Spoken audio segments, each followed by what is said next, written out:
నమస్తే. ప్రస్తుతం మనతో పాటు సీనియర్ జర్నలిస్ట్ దాము బాలాజీ ఉన్నారు. ఆయనతో మాట్లాడారు. నమస్తే సార్. సార్, అఘోరి శ్రీనివాస్ ఇప్పుడు ప్రస్తుతం రిమాండ్ లో ఉన్నారు. అయితే ఈ రోజు ములాఖత్ కి వాళ్ళ నాన్న, చెల్లి అండ్ బావ అలా కుటుంబ సభ్యులు అయితే వచ్చారు కలవడానికి. వచ్చిన తర్వాత అంటే కలిసి వచ్చిన తర్వాత బయట మీడియాతో మాట్లాడే ప్రయత్నం చేయలేదు. అండ్ మాట్లాడించినా కూడా అంటే చిందులు తొక్కారు అని చెప్పుకోవాలి.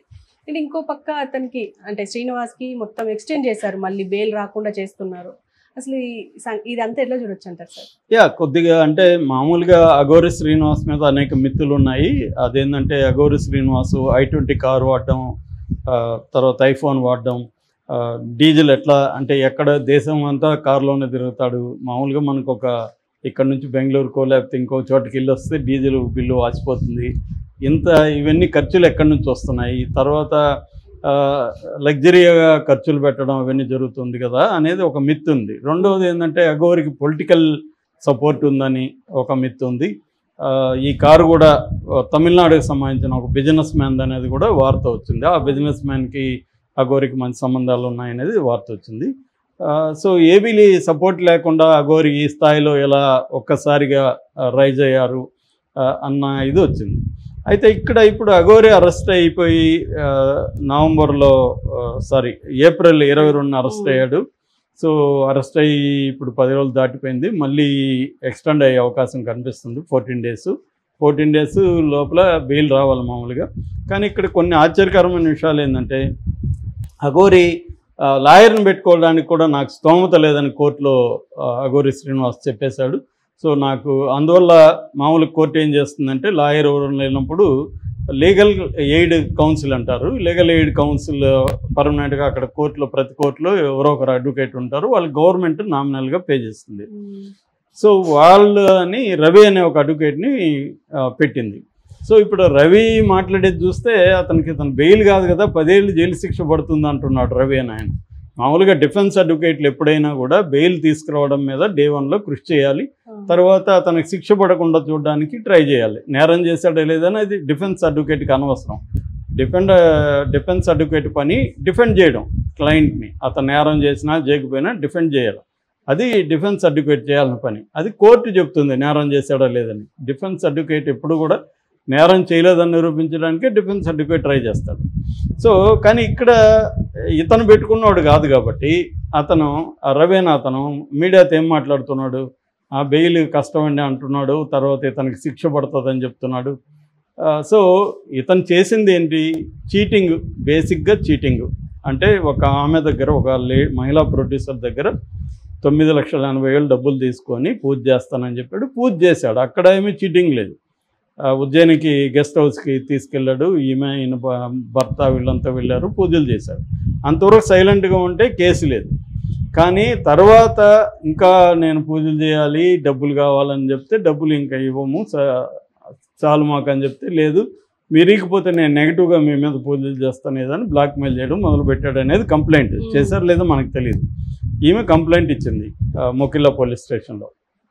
సో ఇప్పుడు అతని మీద ఏమేమి పెట్టారు? చీటింగ్, ఎక్స్టార్షన్, డబ్బులు డిమాండ్ చేసి తీసుకోవడం, తర్వాత క్రిమినల్ ఇంటిమిడేషన్ అంటారు. క్రిమినల్ ఇంటిమిడేషన్ అంటే బెదిరించడం, డబ్బులు ఇకపోతే నీ అంత చూస్తానో ఇంకోటో బెదిరించడం. ఈ సెక్షన్ల కింద బిఎన్ఎస్ సెక్షన్ల కింద కేసు పెట్టారు. మామూలుగా ఇవి బెయిల్ రాని సెక్షన్లు ఏమి కావు, బెయిల్ వస్తాయి. కాకపోతే ఏంటంటే గట్టిగా అడ్వకేట్ ఉండి కోర్టులో ఆర్గ్యూ చేసి చేయాలి. సో ఎందుకంటే మామూలుగానే సుప్రీంకోర్టు అనేక కేసుల్లో చెప్పింది ఏంటంటే bail is the rule, jail is exception. Bail అనేది ఫండమెంటల్ రైట్లో భాగము కాబట్టి ఆర్టికల్ 21 కింద బెయిల్ ఇవ్వాలని చెప్పింది. సో ఎప్పుడు బెయిల్ ఇవ్వరంటే ఇతను ఏమన్నా జంప్ అవుతాడా, అంటే వేరే విదేశాలకు వెళ్ళిపోతాడా, లేకపోతే సాక్షుల్ని ఏమన్నా బెదిరిస్తాడా, సాక్ష్యాధారం తారుమారు చేస్తాడా అని ప్రూవ్ చేస్తేనే బెయిల్ రాకుండా ఉంటుంది. చాలా కేసుల్లో బెయిల్ వచ్చేస్తాయి మామూలుగా. సో ఇప్పుడు మొన్న మాధవ్ దాడి చేశాడు అక్కడ, గోరంట్ల మాధవ్, ఆయనకి 10 రోజుల లోపల బెయిల్ వచ్చేసింది కదా. సో దాడి చేసిన స్థాయిలోనే బెయిల్ వస్తే ఇది చీటింగ్ కేసు, ఇంకా వేరే ఏం కేసుల్లో ఇతను అరెస్ట్ చేయలేదు కాబట్టి బెయిల్ రావాలి. కానీ ఇతని తరపున ట్రై చేయట్లేదు. ఈ మధ్యలో ఏమైంది, ఒక మంత్రి భార్య ఇతను కాళ్ళు మొక్కిన పాత వీడియో అవన్నీ బయటకు వచ్చింది. సో ఆమె ట్రై చేస్తుందని వార్త వచ్చింది. అందుకని మహిళా కమిషన్ చైర్పర్సన్ నేరళ్ళ శారద కూడా జైలుకి వెళ్ళి ఇతన్ని పరామర్శించింది అని కూడా వార్త వచ్చింది. ఈ నేపథ్యంలో పొలిటీషియన్స్ ట్రై చేస్తున్నారు కాబట్టి బెయిల్ త్వరగా వస్తుంది అనుకున్నాం, కానీ బెయిల్ రాలేదు. ఫైనల్గా చాలాసార్లు ఏమవుతుందంటే మనం సామాజిక ఉద్యమాల్లో ఇంక పనిచేసే చాలామందికి ఇది అలవాటు అనమాట. చూసేటప్పుడేమో అందరూ ప్రపంచం అంతా మనతో ఉన్నట్టు ఉంటుంది. వన్స్ అరెస్ట్ అయినాక ఎవరు ఉండరు, ఫ్యామిలీ మాత్రం మిగులుతుంది. చచ్చినట్టు తప్పనిసరిగా ఫ్యామిలీ వాళ్ళే వెళ్తారు తప్ప ఇంకెవరు చూడడానికి కూడా వెళ్ళరు. అట్లా ఇప్పుడు అఘోరి పరిస్థితి చూస్తే మీడియా వాళ్ళు, మీడియాలో ఫ్రెండ్షిప్లు అవన్నీ మనం చూసాం. అఘోరికి ప్రతి ఒక్కరూ చాలామంది యాంకర్స్ చాలా పర్సనల్ రిలేషన్షిప్స్ మెయింటైన్ చేశారు. ఇవాళ ఎవరు అఘోరిని చూడడానికి వెళ్ళాలి. ఫైనల్గా ఎవరు వెళ్ళారు అఘోరికి దగ్గరికి? వాళ్ళ ఫ్యామిలీనే, వాళ్ళ నాన్న, వాళ్ళ చెల్లెలు, వాళ్ళ బావ, ముగ్గురు వెళ్ళారు. సో వాళ్ళ ముగ్గురు పరిస్థితి ఏంటి? వాళ్ళు చాలా పేదరికంలో ఉన్నారు, సరైన ఇల్లు కూడా లేదు వాళ్ళకి. ఆ వీడియోలన్నీ కూడా చూసాం. వాళ్ళకి మీడియాతో చక్కగా మాట్లాడే నాలెడ్జ్ కూడా లేదు. సో పైగా అఘోరి తన లగ్జరియస్ లైఫ్ని ఎక్కడెక్కడో గడుపుతుంది, కానీ వాళ్ళకి కనీసం హెల్ప్ అనేది కూడా అఘోరి ఏం చేసినట్టుగా లేదు.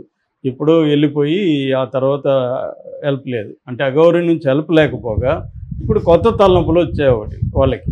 ఒకటి ఏంటంటే వాళ్ళ పేదరికాన్ని వాళ్ళ దీన్నంతా మీడియా గ్లామరైజ్ చేసి చూపించడం.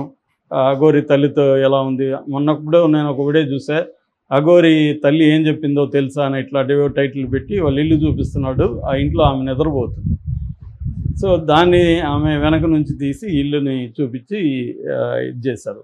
అంటే మన మీడియాని చూస్తే కూడా జాలేస్తుంది నాకైతే నిజంగా. ఎందుకంటే మీడియా కూడా ఈ ఒక ఇరుక్కుపోయింది ఒక మోడల్లో. ఈ మోడల్లో ఉండే ప్రాబ్లం వల్ల ఏమవుతుందంటే ఏదో ఒకటి చేసి వీసి తెప్పించుకోవాలి అన్న దీంట్లో మీడియా ఉంటుంది, ఆ ప్రెజర్ ఉంటుంది.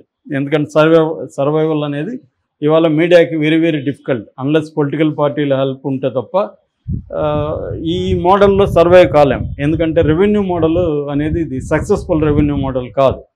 సో ఈ నేపథ్యంలో ఇప్పుడు వీళ్ళు వెళ్ళినప్పుడు మీడియా వెళ్ళిపోయింది, మళ్ళీ వెళ్ళిపోయి వీళ్ళ ముందు మైకులు పెట్టింది. వాళ్ళకి ఆల్రెడీ కోపంగా ఉంది తల్లిదండ్రులకి కానీ వాళ్ళ ఫ్యామిలీ మెంబర్స్కి. ఎందుకు వీడు పనికి రానోడు, మనకేం హెల్ప్ లేదు, వాడు వెళ్ళిపోయాడు, వీళ్ళేదో వెళ్ళి పని చేసుకు. ఇప్పుడు బెల్లంపల్లి నుంచి హైదరాబాద్ రావాలంటే ముగ్గురు ఖర్చులు పెట్టుకొని రావాలి. వాళ్ళు ఏదో పనులు, కూలి పనులు ఇంకోటి చేసుకునే వాళ్ళు 2 రోజులు పనులు ఆపుకోవాలి. ఇతని కోసం ఏదో ఫ్రూట్స్ గిట్స్ ఏదో తెచ్చివ్వాలి. ఇన్ని చేస్తే మళ్ళీ మీడియా వాళ్ళు వచ్చి కెమెరా పెడితే వాళ్ళు ఏం చేస్తారు? వాళ్ళకి ఏం చెప్పాలి? వాళ్ళ దగ్గర ఏముంది ఇన్ఫర్మేషన్ చెప్పడానికి? వాళ్ళేదో చూసి కన్నీళ్ళు వేసుకొని, ఎందుకంటే జైల్లో ఉన్నాడు కొడుకు, ఎవరు చూసుకునేవాళ్ళు లేరు అనే ఒక బాధతో వాళ్ళు వచ్చి కలిసిపోదాం అనుకుంటే మీడియా వెళ్ళి మీరేం చెప్తారు దీంట్లో, ఏవో అడిగితే వాళ్ళకి ఇంకా చికాకు వస్తుంది కదా. అందువల్ల వాళ్ళు చికాకుగా వాళ్ళు మాట్లాడకుండా వెళ్ళిపోయారు తప్ప మీడియా మీద దాడి చేయడమో ఇంకొకటే కాదు. వాళ్ళకున్న ప్రాబ్లమ్స్ నుంచి వాళ్ళు ఇది చేశారు. అట్లాగే ఇప్పుడు అఘోరిని కాపాడలేని పరిస్థితి కూడా. వాళ్ళు లాయర్ని పెట్టుకొని వాళ్ళు బెయిల్ ఇప్పించడం అనేది కష్టం. ఎందుకంటే ఇవాళ ఇట్లాంటి కేసుల్లో లాయర్లు కూడా వెరీ కాస్ట్లీగా ఉంటారు. సో అంత డబ్బులు అంటే లక్షల్లోనే ఉంటారు. అంత లక్షల్లో ఖర్చు పెట్టే పరిస్థితి వాళ్ళకి లేదు. అఘోరి ఎందుకు ఇదంతా ప్లాన్ లేదా అఘోరికి అంటే అఘోరిని చూస్తే మనకేమనిపిస్తుంది అంటే నేను అబౌదలా అన్న ఫీలింగ్ కనబడుతుంది ఇప్పటి వరకు.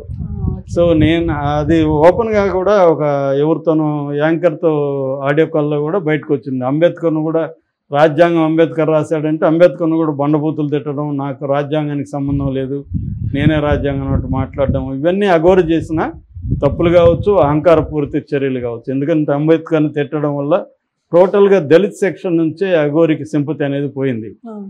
అట్లాగే ఆల్రెడీ హిందూ సంఘాలకు కూడా అఘోరి పట్ల కోపమే ఉంది. అంటే ఇష్టం వచ్చినట్టు చేస్తున్నాడు. అంటే సనాతన ధర్మం ఏదో ఒక క్లారిటీ లేదు.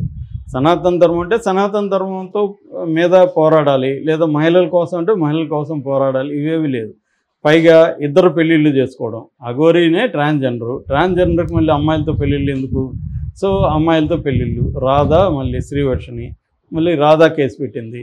ఈ లోపల ట్రాన్స్జెండర్స్ కూడా ఇది ట్రాన్స్జెండర్ కాదు, ఫేక్ ట్రాన్స్జెండరు, కావాలనే ఇతను మగవాడే, ఇతను దీనికోసమే అంగం తీసేసి సర్జరీ చేయించుకున్నాడని ఆమె ఎవరు ఒక ఆమె జోగిని సంధ్య, ఆమె వెళ్ళి సాంబేర్పేటలో కేసు పెట్టింది.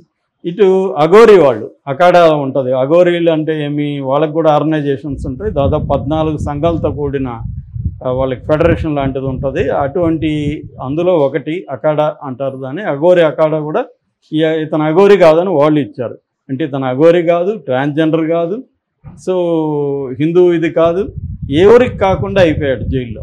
ఇప్పుడు చాలామందికి అఘోరిని చూస్తే జాలి కలిగే పరిస్థితిలో ఉంది. ఇంతకుముందు రకరకాల ఫీలింగ్స్ ఉండేవి అఘోరి పట్ల. ఇవాళ అఘోరి జైల్లో ఉన్నారు. అతను స్వయంకృతాపరాధం ప్లస్ మీడియా రోల్ కూడా ఉంది అనేది. మీడియా రోల్ ఖచ్చితంగా ఉంటుంది. మీడియా ఏమి అఘోరిని తయారు చేయలేదు కదా. అఘోరి తయారయ్యి మీడియా హెల్ప్ కోసం అఘోరిని మీడియాని ఉపయోగించుకోవడానికి ట్రై చేశారు. అఘోరికి హెల్ప్ అయింది. ఇది ఒక దశలో అంటే మీడియాని ఎలా ఉపయోగించుకోవాలనేది కానీ వ్యక్తులకు తెలియకపోతే మీడియా డబుల్ ఎడ్జెడ్ వెపన్. ఆ వెపన్ మనకు ఒక్కొక్కసారి పనికి వస్తుంది, ఒక్కొక్కసారి ప్రాణాంతకంగా మారిపోతుంది. ఇప్పుడు అఘోరికి అదే జరిగింది.